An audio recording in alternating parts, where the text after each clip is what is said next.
tayo ng sugpo, guys. Ayan. Ayan, guys. Ginisa natin sa bawang, guys. Ayan. Ayan, ang bango na, guys. Paminta lang at saka asin at magic sarap at garlic powder ang nilagay ko dyan, guys. At ginisa lang natin sa bawang. Ayan, guys. Mapula na. Guys, nilagyan natin ng cauliflower. Okay? Bulaklak.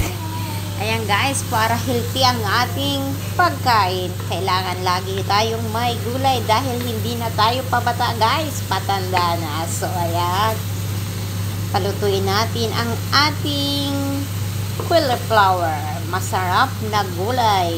Healthy vegetable para sa ating kalusugan. Ayan, guys. Lagyan natin ng kunting tubig para maluto ang ating bulaklak. Guys, lagyan natin ng kunting turmeric powder at madras curry at saka kunting tomato paste. Guys, takpan natin ng kunting minuto. Ayan na, guys, luto na. Hahainin natin kunti lang sabaw niya, guys, para yummy ang ating masarap na shrimp with cauliflower. Yummy, yummy, guys. Thank you, thank you. Tara, kain na tayo, guys.